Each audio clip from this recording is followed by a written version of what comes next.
आज के वीडियो में हम लोग पढ़ने वाले हैं फंक्शन ऑफ सेशन लेयर। मतलब सेशन लेयर के फंक्शन क्या होता है, सेशन लेयर होता क्या है। तो आज की वीडियो में हम लोग कंप्लीट डिस्कशन करने वाले हैं। तो सबसे पहले देख लेते हैं सेशन लेयर होता क्या है। Session layer is also known as network dialogue controller. जो सेशन लेयर होता है उसको हम लोग नेटवर्क डायलॉग कंट्रोलर भी कहते हैं। क्यों कहते हैं? It establish and maintain synchronisation and terminate the interaction between sender and receiver. मतलब सेंडर और रिसीवर के बीच में कनेक्शन इस्टेब्लिश करना। मेंटेन सिंक्रोनाइजेशन का मतलब क्या हो गया कि दोनों में जो डेटा फ्लो कर रहा है, मतलब डेटा के फ्लो को मेंटेन करना कि कहीं अगर सेंडर ज्यादा अमाउंट ऑफ डेटा भेजने लगा तो रिसीवर उसको हैंडल नहीं कर पाएगा। तो इस चीज को मेंटेन करने को इस मेंटेन सिंक्रोनाइजेशन कहेंगे। एंड टर्मिनेट द कनेक्शन, तो सेंडर और रिसीवर का। तो ये चीज कौन देखता है? ये चीज सेशन लेयर ही देखता है। अब इसके फंक्शन भी देख लेते हैं। सेशन लेयर के फंक्शन क्या होते हैं? पहला होता है ऑथेंटिकेशन एंड ऑथराइजेशन। जैसे कि ऑथेंटिकेशन क्या होता है, जैसे कि हम लोग इंस्टाग्राम पे देखते हैं टू वे ऑथेंटिकेशन। अलग अलग ऑथेंटिकेशन मेथड है जिससे हम लोग ऑथेंटिकेट करते हैं कि ये राइट डिवाइस है कि नहीं। ऑथराइजेशन का मतलब क्या हो गया है कि आपको कोई डेटा मिल रहा है तो उसके लिए आप ऑथराइज हो कि नहीं, ये चीज आइडेंटिफाई करने के लिए हम लोग बोलते हैं ऑथराइजेशन। ऑथराइजेशन के लिए हम लोग बायोमेट्रिक भी, जैसे कि एग्जांपल है, वो भी ऑथराइजेशन में ही आ जाता है। अब हमारा दूसरा पॉइंट है चेक पॉइंट एंड रिकवरी। अब चेक पॉइंट क्या होता है? जैसे कि सेंडर और रिसीवर कोई डेटा ट्रांसफर कर रहा है तो हर एक 100 बाइट पे, ऐसे 100 बाइट पे क्या करेंगे, 1 से 1000 बाइट तक का डेटा ट्रांसफर करना होता है। तो हर एक 100 बाइट पे क्या करेंगे हम लोग, एक चेक पॉइंट लगा देंगे। जैसे कि ये 100 हो गया, ये 200 हो गया, ये 300 हो गया, ऐसे करते करते कितना है, 1000 बाइट तक।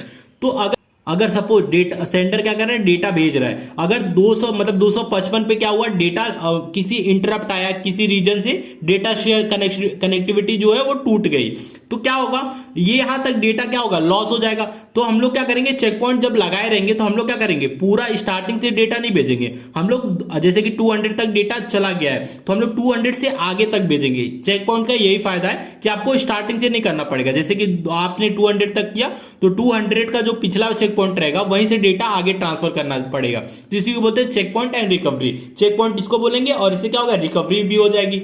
अब थर्ड पॉइंट है हमारा सिंक्रोनाइजेशन। सिंक्रोनाइजेशन का मतलब क्या हो गया, जैसे कि सेंडर और रिसीवर डेटा शेयर कर रहे हैं, ठीक है। सेंडर ने क्या किया, ज्यादा अमाउंट ऑफ डेटा एक ही साथ भेज दिया रिसीवर को। रिसीवर क्या करेगा, उसको हैंडल नहीं कर पाएगा, तो डेटा यहां लॉस होने का चांसेस होता है। तो इस चीज को मैनेज करने के लिए क्या होता है, सिंक्रोनाइजेशन होता है।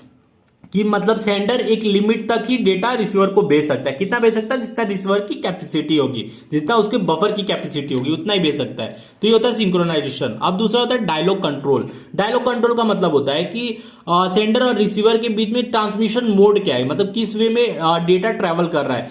जैसे हम लोग पढ़े हैं half duplex, full duplex. Half duplex क्या होता है, वॉकी टॉकी एग्जांपल लिए थे। फुल डुप्लेक्स में मोबाइल फोन।